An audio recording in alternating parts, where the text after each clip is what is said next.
implication for Nigeria if we have to pay so much money as judgment debt? That's a conversation for the next 1 hour. You're welcome to the show, and we're live on Facebook, also on YouTube at Nigeria Info FM. You can leave us your comments on those platforms, and also leave us your comments on Twitter with the hashtag Morning Crossfire, and we'll be glad to read your comments. Also on WhatsApp 08095975805 08095975805.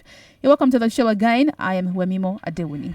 And I am Sheriff Quadry. Thank you, Lagos. Thank you, Nigeria, for joining us. Achike Chude is still here. He's a public affairs analyst. Achike, good morning to you once again. Good morning. We have Bola Olajade, a chartered accountant and financial analyst in the studio. Bola Olajade, thank you so much for coming. It's good to be here. On the line, we have Faith Wadishi. Faith Wadishi is the national convener, Women in Extractives and Immediate past member, AET International Board representing Anglophone Africa. Faith, good morning to you. Good morning. It's good to have you. Good to be here. All right, let's dig in, shall we? My palms are itchy on this one. Because, hey, that's a lot of money, people.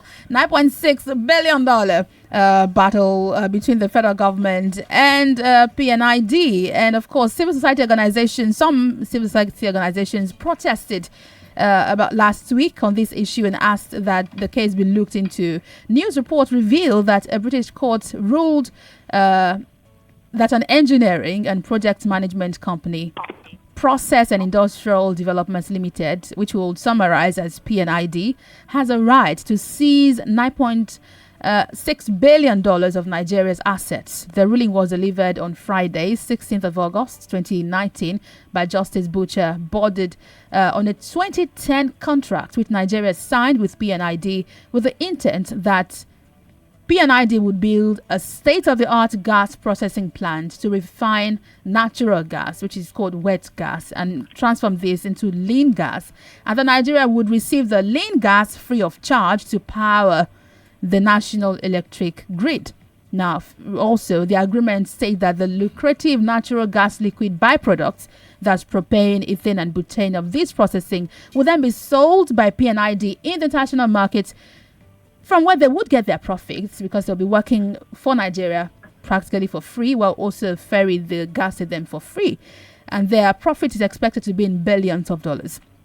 But these agreements suffered a setback, and in 2013, PNID won a $6.6 billion arbitration case against the federal government. There was a report done by the Nigerian Tribune in February that the breach of contract between PNID and Nigeria had been heard variously at the United States District Court of Columbia, the United States Court of Appeal, as well as a business and property court of the United Kingdom. Now, also note that the dispute that led to arbitration between the federal government and PNID arose from a 20-year gas supply processing agreement entered into in 2010 between the federal government through the Ministry of Petroleum Resources and PNID in respect of accelerated gas development project in Nigeria. So right now, there is no gas project, there is no electricity, and we are owing a lot of money. Welcome to the show, people.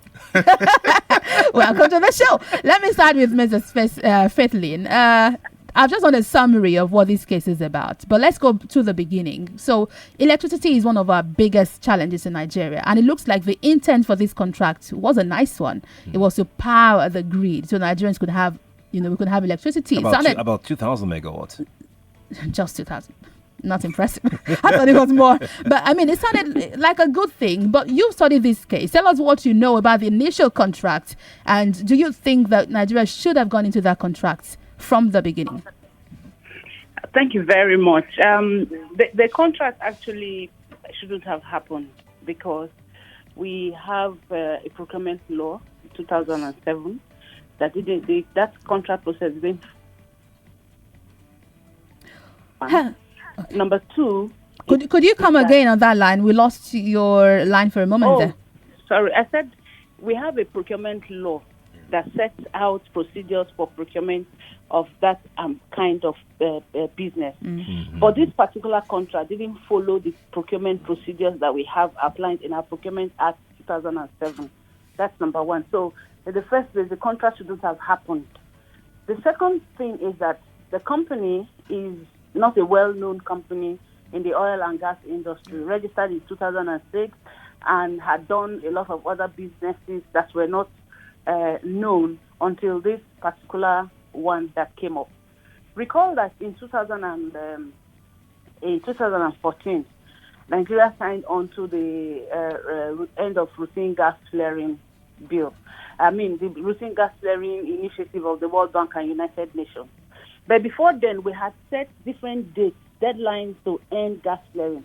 So this project was actually supposed to link into the end gas flaring date that was set by the federal government at that time. Right. But because we didn't go through the real procurement process, the company, for one, didn't even have the capacity to execute that kind of project. If you read the history of the company, because I took time to go back to look at the history of the company. I don't know if you have read. There was practically no history. That's what I found. There was practically no history. There was a loophole, and then somebody saw that loophole and cast in on it, and there were people who were conspiring with him and wanted to quickly make money. And this is the circle that has been playing out.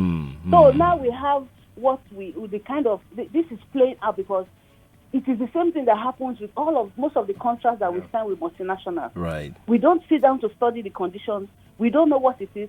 We are quick to sign on because somebody wants to say, this was done in my tenure. And it's always about what is my percentage. If I bring this to this table, what is it that I get at the end of the day? Not knowing that we will shoot ourselves in the foot and then allow future generations to bear the brunt. Let's talk about that gas flaring, because everything started with trying to stop gas flaring and converting these flared gas into electricity, which we've always campaigned for in Nigeria Info. So let's explain, because the show today is to break down to the listener. What is gas flaring and how could we have generated electricity from it? And how could the government have ferried that wet gas to P&ID to then convert it into power? Okay, the truth, what Nigerians don't know is that Nigeria is more of a gas nation than a crude oil nation. We have more gas in this country than we have petroleum. So most times we talk about the issue of petroleum, but even in exploring petroleum, what we do is that we expel a lot of gas, and thereby losing revenue, destroying the environment. So gas is like a byproduct that comes out of the ground when you are exploring for petroleum, and because it is cumbersome to capture that gas, and we don't have penalties to hold these companies that are exploring our petroleum, such that they can utilize this gas or ensure that they don't destroy the environment. The penalties that they pay is like peanuts. It's like somebody who earns ₦1 million on a daily basis, and you are saying pay 10 naira on daily basis out of your ₦1 million. It's just like saying go and have fun. So most times these gas oil companies, they flare this gas. They don't either pay their penalties, or because the money is so small, they pay it off and continue flaring gas. Right. So by the time the concerns came, in people who live in the Niger Delta communities, you hear what they talk about acid rain, you see skin diseases and all of that. It's because of the gas flare. Unfortunately, some communities we visited, some people think it's actually a prestigious thing to have a gas flare site in the community. Some people have targeted sell gas. So if you have a gas flare site in your community, you are sent to be a prestigious community within the Niger Delta. But there's awareness raising now. People are beginning to be aware that some of the things that cause illnesses within their communities is actually because of the byproducts of the gas flare, destroying the ozone layer, destroying the atmosphere, and eventually destroying their means of livelihood. Some people don't even know that this gas flare, because in the beginning, there were a lot of lies that were told about the issue of gas flares.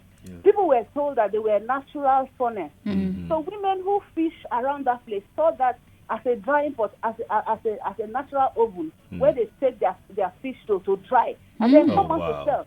Not knowing that they get some atmospheric minerals and carbons into that and results to other things that happens in the community. Diseases. Right. Let me quickly hold you here and read out to Nigerians a part of the ruling by Justice Butcher. Let me quote. It's quite a long paragraph, but bear with me. It says, "For now, what is clear to me is a reckless manner in which Nigerian officials often enter into agreement on behalf of the country without paying attention to the small print of the agreement and thinking through the feasibility of the agreement entered into. The net result is that the country incurs liabilities that are detrimental to corporate interests. On the face of it, the GSPA with P&ID would have been beneficial to Nigeria, particularly in terms of the constructive use of associated gas and the supply of lean gas to the national electricity grid for both industrial and domestic use. The GSPA was signed by the Ministry of Petroleum on behalf of Nigeria. Was the ministry not in a position to know the volume of wet gas that would be required to fulfill Nigeria's obligations? What happened to the proposed pipeline? And it continues to say it would appear as if Nigeria signed the agreement in 2010 and then just went to sleep.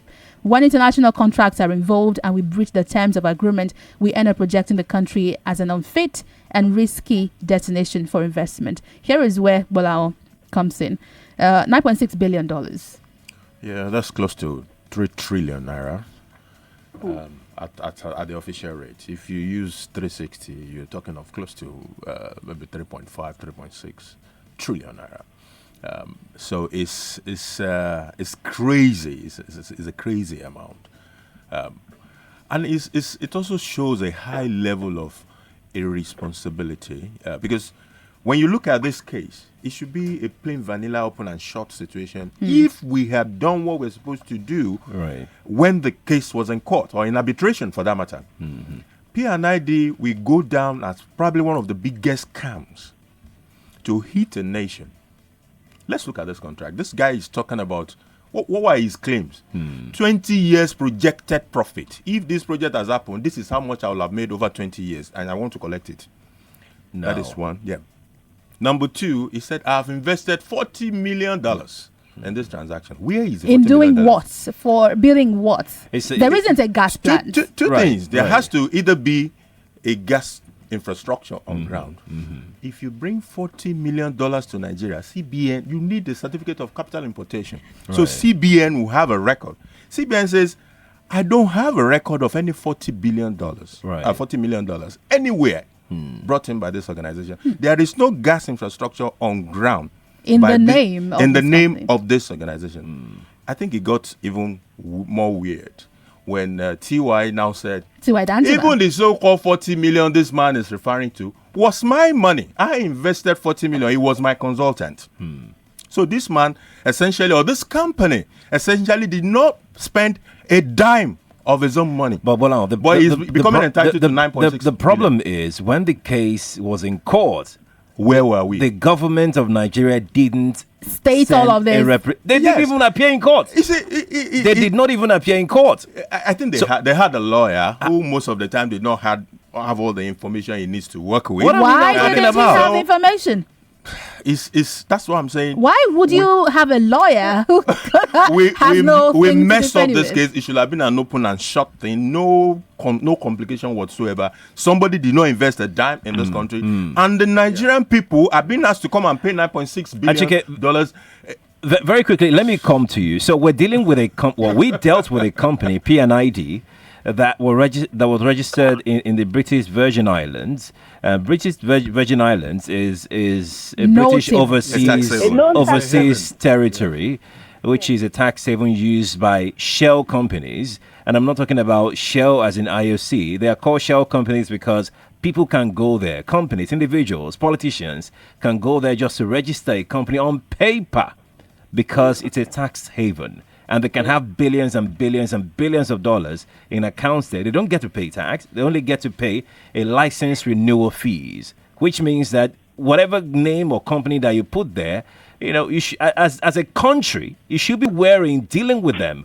What does this say about us as a country dealing with a shell company in the name of P&ID? Well, it speaks to the statement the American author Kameya made about Nigeria and describing Nigeria. He said that Nigeria is a criminally run corporation, not country. That's his own description. It's a criminally run corporation where the leaders are armed and are hidden in the safe. And now it's clear from what is happening. Look, the reality is that you have to look at the political climate under which this thing happened. It's not even as if you had a president that was very, very sick, a president that was practically on the deathbed while these intrigues were going around him, Right. while a cabal had taken over the reign of the country at that particular point in time. And so and that's why, for instance, somebody talked about, I think Faith talks about the procurement act in this country. That should deal with, certain levels of contracts in goods and services and all that. That was violated completely. That was completely set aside. Then you have a situation where there are so many processes of accountability to ensure that this thing will not even see the light of day. You have a Ministry of Finance that has some level of interest in the matter, that should have some level of interest in the matter. Right. You have an Attorney General and the Ministry of Justice that should have been involved at one stage or the other in this contract. You have a CBN. I mean, Bola talks about the dollar component or the foreign exchange component of that business itself, and then you have other layers of government. But because, you see, when certain people are involved in this country, when it comes to executing certain projects, you find out that all of these processes that are in place would easily be overridden. And that is why the country is where it is today. Let me tell you who these people are. The Punch newspaper did a fantastic report, which they titled, let me see, Faces Behind Deal that landed Nigeria in $9.6 billion mess. And they named first on the lists Everest Amwefule. Okay, no, that's the name. That's the name of the writer. So number one here is Umar Yar'Adua, who was the president. I was technically at the helm of affairs then, though he was ill. He was on sickbed on fire away Saudi Arabia on January 11, 2010, when the contract was signed. Goodluck Jonathan was vice president at the time of the contract. Although he was the senior government official then, he was treated, as not being a part of the government by a cabal, quote unquote, in that government then. Moving forward, you have the Attorney General then, Michael Anduaka, who was appointed the Minister of Justice and Attorney General on July 26, 2007. People claim that he was part of that cabal that ruled Nigeria in the absence of Yar'Adua. We don't know yet what his role was, but he was around then. Rilwan Lukman, an engineer, was a recurring decimon in the nation's oil and gas industry, was appointed honorary advisor to Umar Yar'Adua on energy and strategic matters in August 2007. And in December 2008, he was appointed the Minister of Petroleum Resources. So he should be answering some questions. Leo Imoke and Cross River State. Leo Imoke was the governor of Cross River State then. Although the GSPA contract was a federal project, it's possible that he had something to do with this. Mansour Mokhtar, an economist and experienced technocrat in both the private public sector, was the Minister of Finance at the time when this deal was signed. Lamido Sanusi was the governor of the Central Bank of Nigeria at this time when this contract was signed. Buhari and the AGF also inherited this controversial contract when they assumed office in May 2005. And at that time, it was just a time when the arbitration was concluded and Nigeria could have paid a lesser sum of amount by that time. But it seemed like they were busy with settling down into government. And now 6 years after, we suddenly realized that we need to pay a lot of money. No, you see, what worries me in all of this is just like Faith has said and Gbolahan. Really, this is a contract that was conceived in sin, if I will use that expression, and so when even the arbitration started and the government had to go to court, even from the summary of the discussions we have had, you could see that there's blatant loopholes. It is so clear to everybody. How come the government, now the president tells us, or they say the president is setting up, he has given the National Intelligence Agency, the Nigerian police and the EFCC the mandate to investigate all of these things. They knew. They have been there for quite some time. In 2015, when they took over, and then this matter was on the table, they had an idea.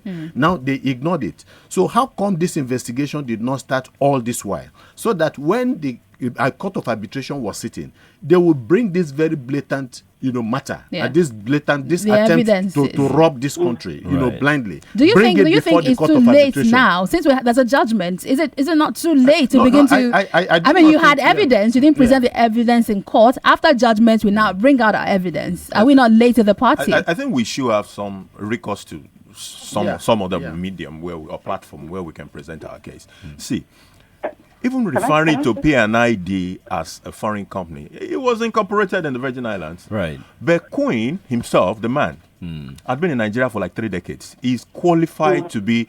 He knows the Nigerians in and out. He has been friend with the high and mighty, everybody that matters. The Business Week had a fantastic report, mentioned the schools his children went to, together with military leaders. So he knew all of them. So he knew the system. He knew he could write the system. Yes. He knew where the loopholes are, and he had people who were working with him to make this happen. It's just quite an. Let me tell you a part of the contract that might put us in trouble. I'm coming to Faith here. The agreement was construed in accordance, if you see my fingers up on Facebook, accordance with the laws of Nigeria. And in this agreement, we said that in the event of a dispute over the interpretation of the performance of this agreement, which cannot be resolved amicably, either party will serve on the other a notice of arbitration, which P&ID did about 2 years after the contract was signed. The arbitration award shall be final and binding on both parties. The venue of the arbitration shall be London, England, or otherwise as agreed by the parties. But in 2018, P&ID went to the Commercial Court in England to institute proceedings for the enforcement of the final award declared by the Arbitration Tribunal. Faith, do you think that Nigeria has a way to get out of this right now? After we signed this document and we now have this evidence to say it might have been a scam, can we change anything? The truth of the matter is that at a point in time in the negotiations, there was one time it was agreed that rather than pay for the 20 years profit that would have been made, that Nigeria should pay for 3 years, which amounts to about 600 million. We have signed the contract. Unfortunately, this is what plays out. And each time we talk about issues of implementation, this is just one case. The reason why everybody is talking about this is because Nigeria has been asked to pay. Remember, we had the Halliburton case. Oh, yes. Nobody talked about it. We had the OPR 245 case. Nobody talked about it. You understand it? So these are issues. It keeps playing out. It goes to show you that we sign all of these things at the implication of it. Already in this, we have to get ourselves to this. Well, that's why I agree with the first judgment or the resolution they reached in one of the negotiations. They said, rather than stay 3 years. Reason is, if you had run a business 20 years, as a company, P&ID would have borne some liabilities. They would have also gone ahead to take care of certain costs. So you cannot say, because we did go ahead with this contract, let's pay for everything you would have made between the signing of the contract and 20 years. But the thing is, we had opportunity to defend this in court, but we didn't. So can we then say, oh, now we're ready to defend ourselves after the judgment has been passed? That's like putting the cart before the horse. It's like doing the right thing at the wrong time. It's always playing out. We take things for granted. And that's why each time there's a case involves us, rather than come to court in Nigeria, they take it out. Let us do it either in the UK or in the US. But we signed to it. We saw it in the contract that arbitration will be in England, and we agreed. Right. It's actually standard contract terms. It was not looking at the implication of that, but was looking at what I will get if I have to go to London or UK or America to sign this thing and carry out this official assignment. Esther codes. It's not just about the ESTA codes. When you have a contract with international organizations, they usually do not want the place of arbitration to be Nigeria. It will be somewhere outside. Because we are unique for not obeying court orders. And Faith, please hold on. Let me. I was reading up on this the other day, and I found out that there is something called sovereign immunity, which means that a company cannot sue a country. And a foreign company cannot sue a country. I also read something on that's called state immunity, which also means that a foreign company cannot sue a country. Then now that we have signed ourselves by ourselves, we use our hand to say you can sue us. What does that tell about the integrity and the mental capability of those in charge of our affairs? The truth is that you probably, if a country decides to go into a contract with an individual and they even agree how their dispute, that thing is called a dispute clause. When we run into a dispute, this is how we settle it. The truth is that it can be implemented. It is binding. Coming to what you're saying, the reason we were blinded to all these things, it was deliberate blindness. Yes. I don't know if you've seen a copy of this book by Ngozi Okonjo-Iweala, Fighting Corruption is Difficult. That was the title of the book. There was a trend in this country at a point in time that this legal judgment, this judgment debt, became a standard scam. Thank you. They were bringing it to the government regularly to say, "Oh, we entered into agreement with this guy. We have not fulfilled it. This is the terms of the judgment debt. Pay us up." Nigeria pays. That's what we were doing at some point. We enter into contracts. We don't fulfill our part of the contract, and then we pay. Because those contracts were scam in the first place. Let me ask you, because you have to leave soon. I wish you could stay with us till 9, but Bola has to leave soon. Now, this amount is about 40% of our budget, of our 8.91 trillion budget for 2019. If we pay this money, how does it affect our foreign reserve base? What does it imply? Large scale. Don't go there. We're there. We cannot pay that money. Yeah. See, our capex, our entire capex, which is about 2.0 trillion, about 2 trillion. This money is 50% higher than our entire capital expenditure for the year. This capital expenditure for the year is going to be borrowed. We don't even have the money. We are borrowing the entire capital expenditure to implement the capital expenditure. So if we have to pay this money, it means that what you call the non-discretionary expenditure of government, which are salaries, debt, we won't even be able to pay it. What are we talking about? Ooh. We cannot. The issue of paying this money is totally out of the table. They have offered, however, to seize our assets. What does that also imply? That's the fight we now need to put up. There must be some sort of recourse that we can have to this. There is a lot of unfairness. In fact, when you go back to the fundamentals of contract, an offer and acceptance, consideration, and consensus added them. The consideration is that you must also have a skin in this game. What is P&ID's skin in this game on which they are claiming 9.6 billion? What is their skin? Good question. We'll answer some more after the break. Faith Nwadishi is with us on the phone, and today we're looking at the 9.6 billion naira judgment debt Nigeria has gotten ourselves into. Faith Nwadishi is the national convener, Women in Extractives, and the immediate past member, EITI International Board, representing Anglophone Africa. Achike Chude is also here, but Bola has to go. I wish I could hold him up a bit, but he does have to go. Thank you. We'll be back after this break to talk some more. Faith, please hold the line. We'll be back with you shortly. We're live on Facebook, YouTube, Twitter. You can reach us. We'll be reading your comment and taking your calls all in a moment. I'm Wemimo Adewuni. And I'm Sheriff Quadry.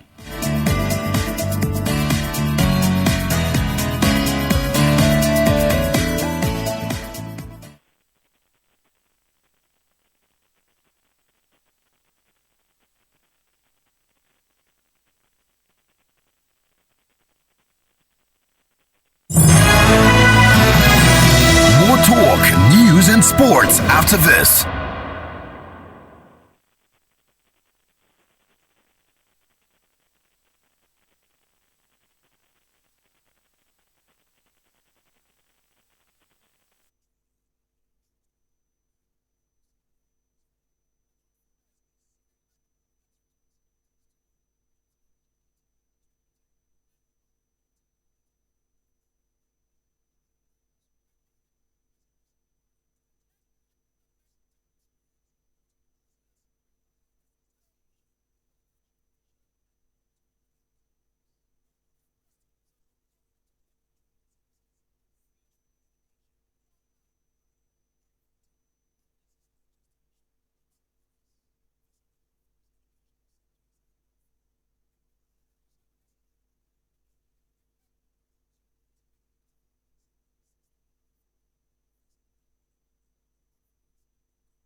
sports station.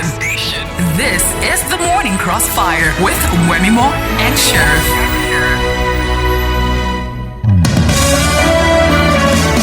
Yes, it's a Morning Crossfire on 99.3 Nigeria Info. And today we're trying to understand the Nigeria PNID $9.6 billion legal battle. And there's this fantastic report done by Bloomberg Business Week that's totally dug into every aspect of this deal. Contract. In fact, they dug deep into the life of one of the owner of PNID, who is named there as Queen, Mick Quinn. That's Michael Quinn. He died in 2015, however, and so cannot be called on to answer any questions right now. But according to this report, Faith, which you have also seen, Bloomberg named a number of countries. So this looks like a like a large scam that's spread across countries. Like a global scam. Yes, even in the EU. According to the report here, the Prime Minister then also had a hand in this. If I scroll through, you guys can go look up the summary of this report. And according to them, so many people know about this deal. So it looks like an organized global scam. Faith. Hello, are you there? Oh. Hello, Faith. Can you hear me? Yes. Okay. We We can hear you. I was asking you about this, the report done by Bloomberg Business Week, which fingered a lot of other countries, especially in the EU, in this particular scam. And if this report is anything to go by, it looks like it was an organized global scam. You've gone through this report. What do you make of it? What I make out of that report is that unfortunately now Queen is dead. Queen is a scam master. If he's scammers these days, I just learning from him. He's an intercontinental scam master. What he did from the report shows that he goes to clone internationally reputable organizations. He clones them and uses them to scam countries. The EU, the mention of the EU in this report is not in direct connection with the PNID contract. It's in another. It's concerning another contract that they had owned company registered also in the Virgin Islands. Virgin Islands. So it shows that within the international circle, there are people who are fronting and funding him. And, that's the same thing. That's the same conspiracy around international governments backing small countries or companies in their countries to defraud African countries. Remember, we had a case with Siemens when President Yar'Adua was alive. Right. There was this bribery case with Siemens about $100 million. Nigeria sanctioned Siemens, and Germany had to step into that matter. The same thing with Halliburton concerning the U.S. So it keeps playing up. I made a comment before that this case is coming because Nigeria has been asked to pay $9 billion.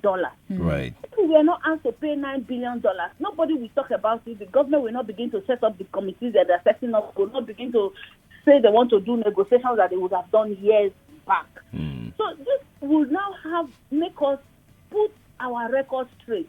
Look at even what is happening with the money that we are repatriating to the country. You remember last year or 2 years ago, there was another scandal about an international company who was playing a middleman role for Nigeria and get so much money to be paid because money was to be repatriated to. That's exactly just to repatriate the just money. To repatriate they were charging us so much. That's exactly what is happening here. And this is just one case. It's one case. If we can put up a committee to begin to look at all the contracts we have signed, things that are in court cases that we have outside this country, you will see that we are. Sorry, permit me to use this word. We are in a deep mess. Faith, you are in this industry. Would you say that it is actually impossible for us to manage or have a gas processing plant? Is that an impossible thing that we now needed to go and sign an agreement with a sham company? It is not. It is not impossible. We have seen it happen in other places. Look at Ghana that is just around us here. They are already having in the contract that they signed with the oil companies that are storing oil there. Even gather gas. Gather gas. You know, there was a time in this country, gas exploration in this country was used as they call it a clean energy project. So that when a company will do that, they will not pay taxes. That is rubbish.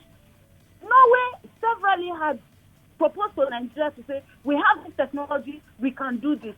Simple technology as even as having meters as well head. So actually the volume of crude we have in this country, we don't even have We can't even do that. We don't have simple technology. And you know, the shocker is Nigeria started this oil and gas exploration. This same year Norway started. Norway is years, in fact, light years ahead of us. And we are still here talking about it. Last year, the Ministry of Petroleum set out that we were going to get small companies to help in the gathering of gas.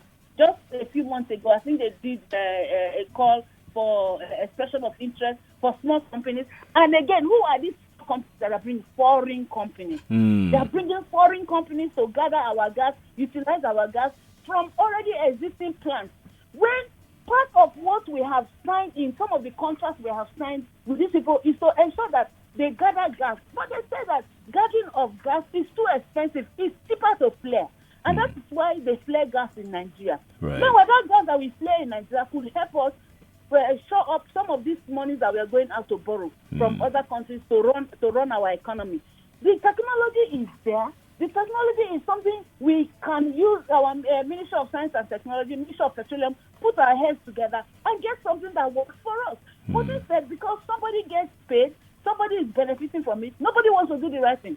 Right. Achike, Chude, before we head to the phone lines and read comments online, now a good question to ask is that we willingly entered into this agreement. And recently, just about last week, comments were made by lawyers to say we should begin to look at our procurement process. And especially, Faith has raised a lot of issues that we've had in the past with Siemens and Halliburton and others. Is that what could we be doing about our procurement process and the deals that we enter into? You know, when we're signing the papers and say, if we fail, we'll be paying you so and so an amount. Can we tweak that a little?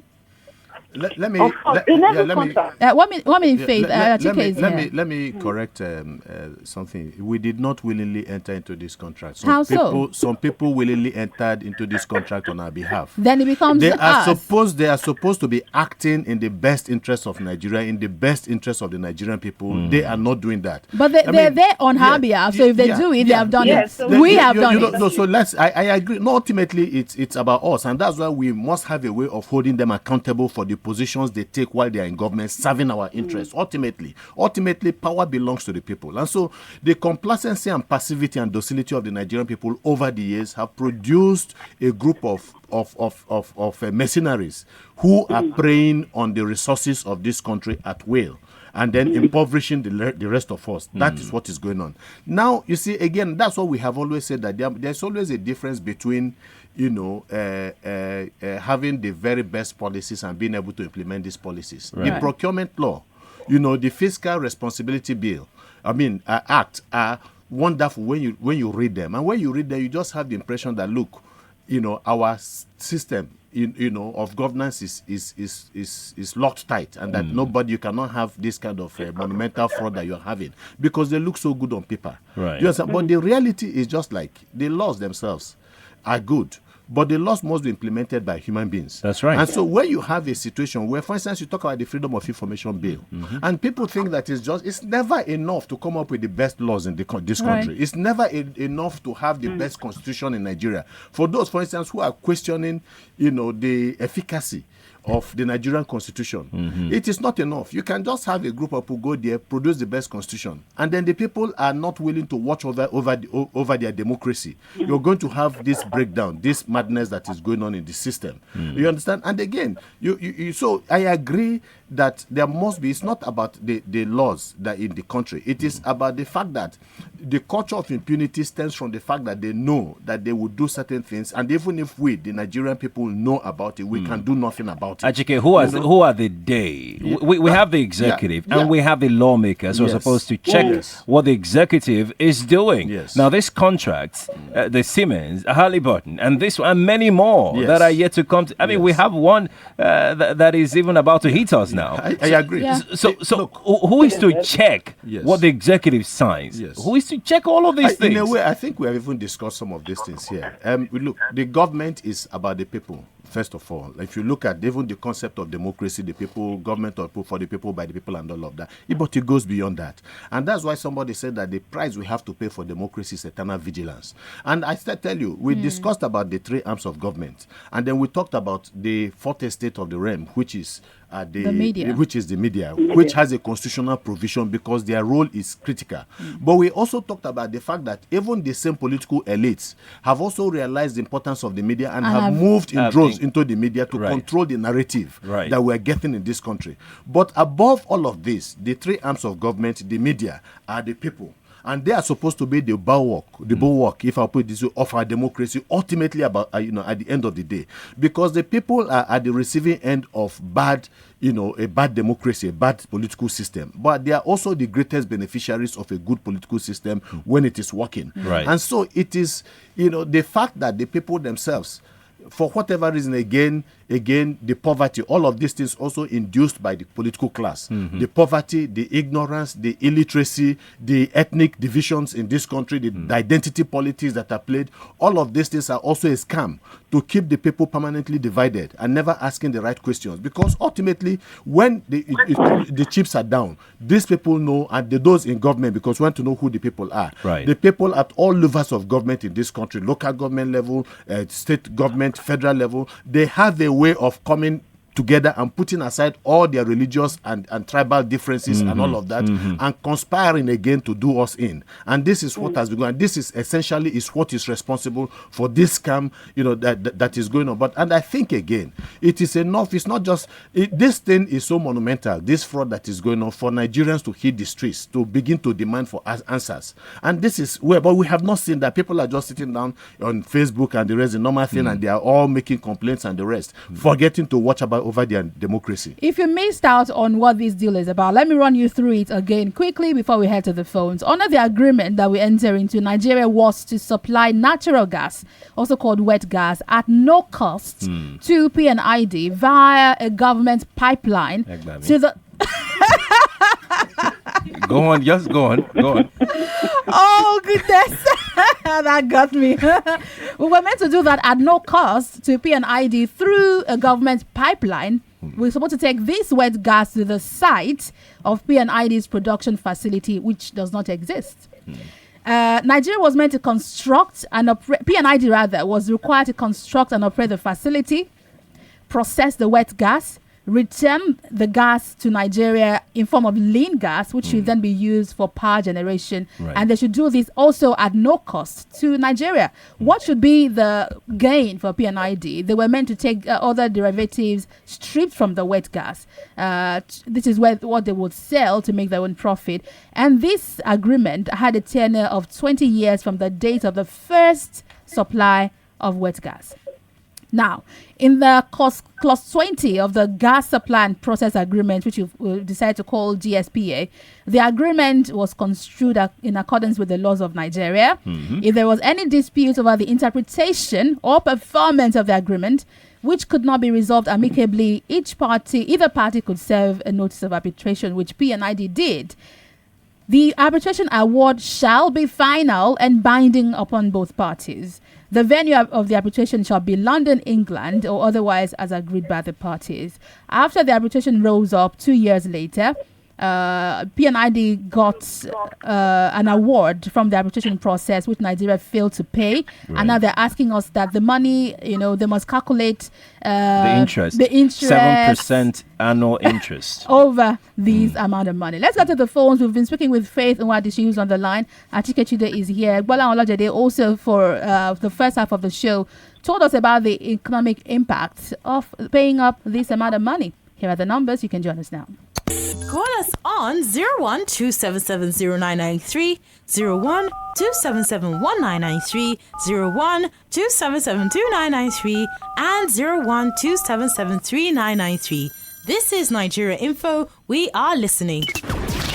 Yes, this is Nigeria Info. We are listening, and our WhatsApp line is also very active. That's 08095975805. We have a comment here from No Name. So, what am I supposed to do? Okay, it's Mr. Kankuk who says, we must pay that judgment debt in full, except we approach the Irish company for an out-of-court settlement. How? Because they won in arbitration, and they did approach the industrial court with certified list of Nigeria's assets, which the court granted. We have lost any legal battle. That's what he thinks. Let's take this call from Ekundayo from Ikorodu. Ekundayo, good morning to you. Yeah, morning, Sharif. Good morning, Wemimo and others. Good morning. Could you speak a bit louder? Yeah, I've been listening to this discussion with Faith and Bolahan and the rest of them. Yes, please. Yeah, I seem not to be flowing with them because, you see, this contract was validly entered into. Yeah. So the issue with procurement and all these other excuses, it does not have any ingredient in the law court. That's number one. Then number two, I want to ask you, because I listened to you, Wemimo, earlier on. You said that this issue of P&ID is in the Punch of newspaper today. I did not say today. I said the Punch did a report. Punch did a report. You can go check it out. It's been some days now. It wasn't in the papers today. Did you get that? Ekundayo, are you there? Okay, he's gone. That report is dated August 29, if you want to read it up. We have Femi on the line from Ikorodu. Good morning. Yes, good morning. Morning, Femi. Good morning. Thank you for this discussion. Thank you for It's joining. very enlightening. I just have only one thing to say. Our government, they are so keen on going after the Yahoo boys, but this is a pure Yahoo scam. It doesn't, in fact, there is no difference between Yahoo scam and this one. How can they be so gullible enough not to go through all these things before signing that kind of document, that kind of contract? It's just unfortunate that we have a bunch of unserious people as our government. It's just unfortunate. Thank you so much. On WhatsApp, Fred from Ikorodu says, judgment has been given against Nigeria. Can't we appeal it? That's a big question. Also here from Chike from Achike says, good morning. Oh, okay. He's commenting on the front pages. Mark from Aja says the judgment itself is fraudulent, and that's what many people are claiming. Olumuyiwa is on the line from Aja. Olumuyiwa, good morning to you. Yeah, I used to have challenges when people say we Nigeria, we should fight for our rights. When someone like... Olumuyiwa. Yeah, hello. Yes, go on. Yes. What did you say? When someone like Chude wanted to fight for the right, it's in the prison with the people that protest. When some people now, they just come outside, they say they want to fight, they will not go agree for South Africa. They gun one of them down. Now they have used tribalists. Oh, I guess something with the line. But you see, if protests are peaceful, in Hong Kong, they've been on a protest for over 12 months, 12 weeks now. That's right. now, almost about 3 months now. And one of the requests they've been asking for has just been answered by the government. That's so right. if it's peaceful and organized, there's a lot that can be done. Absolutely. Hello, good morning to you. Samuel is here from Badagry. Good morning. Yeah, Wemimo, good morning. Good morning. Yeah, Wemimo, you see this case, I want to blame it on President Muhammadu Buhari. You know why? Tell me why. Yeah. When Goodluck wants to hand over, he hand over everything to President Muhammadu Buhari. Yes. Why President Muhammadu Buhari don't take action? He is a general. He has been in government since 1970s. He know everything about government. He know everything about ethics of government. Why don't he take action? There are many people who we should be asking questions from, not just President Buhari. He's one of those that should be answering questions. They hand over affairs of this country to President Muhammadu Buhari. Yeah, in 2015. At least government's a continuum. You know, in that light, you're absolutely spot on. Right. Prince YS, good morning to you. Good morning to you, Wemima. Good morning. Quadry, morning to you. Good morning. Achike Chude, morning to you. Yes, good morning. Thank you, my dear. You see, number one, that is why in this country, some people don't believe they hold this country. Those who are the call Kaba. Where President Yadra was so sick, and some people just gather themselves Even today, some are mentioning that Juma is part of the team. Now, I don't know I see whether it's true or not. But those who gathered themselves together to sign the contract after the demise of President Yadua, the best person to ask question then is Jonathan, because they may not allow him to put input when they sign that contract. Did he retain the Attorney General of Yadua when he took over the government? Right. That's my question to you, Achike, today. Right. Thank you so much. Prince Wyatt. Kelvin from Shasha on WhatsApp says, please, why did we renege on our side of the agreement in the first place? Is there any legitimate reason for this? No, there isn't. Abu from Oshudi says, okay, he's talking about xenophobia. Okay, let's get to it. Let me take this one from Chimazo Wimbo on Facebook, and he says, it keeps becoming clearer that our political leaders over the years have been toying with the lives of our people. Agreements are entered into on our behalf, not with the motive to benefit Nigerians, but with the intention to, enrich themselves, knowing full well that the deal is bound to fail. Who will rescue Nigeria? Chika is here. Chika from Oshodi. Chika, good morning to you. Yeah, good morning, Sheriff. Good morning, Mama. Morning. Yeah, morning to everyone in Sudan. Yeah, good morning. Well, I think on this one, I think it's a sad one. And I think it's a reflection of what somebody said a long time ago. That if you want to hide anything from a black man, put it in writing. I think that's a clear picture of actually what is playing out here. Because I cannot understand that you go into an agreement that you cannot read into the terms of the agreement. And it's so sad and pathetic that we're here throwing blame game. Maybe if it was Yaradua, Jonathan, or Buhari. The simple truth is that the damage is a colossal damage upon Nigeria, irrespective of whoever is on end of affairs. And I just hope and believe that the government henceforth will put out the best brain to actually go behind it. Because the truth of the matter is that the current Attorney General Minister of Justice has not actually done well in this at all. Because it has actually assembled a good team of lawyers. I think we will actually maybe kind of make headway. In fact, if we have done that since 2015, if we've done that since, we would have actually made a headway. Absolutely. So it's sad.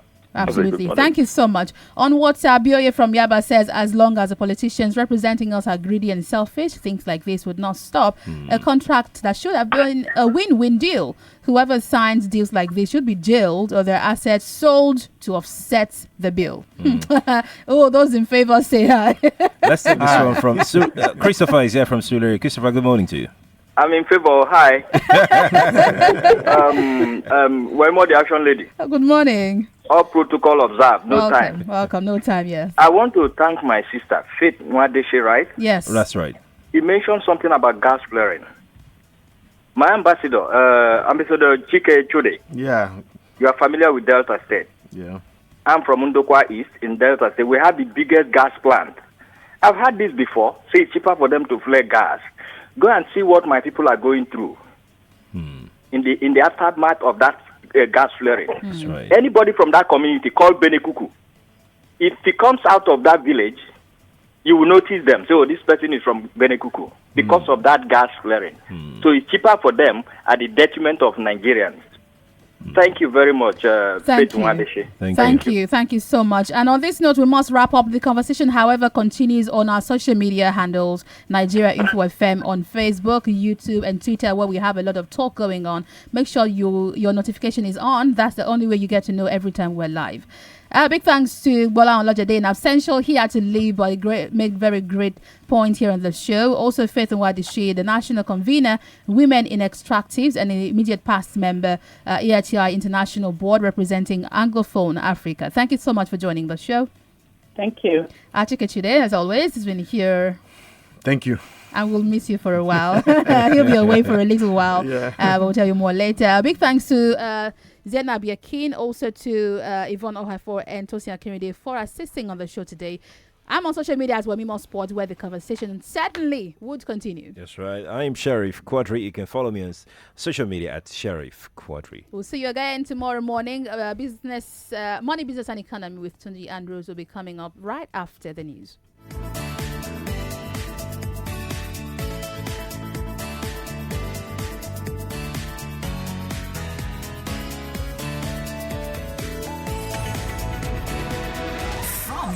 #1 talk news and sports station. This is the Morning Crossfire with Wemimo and Sheriff.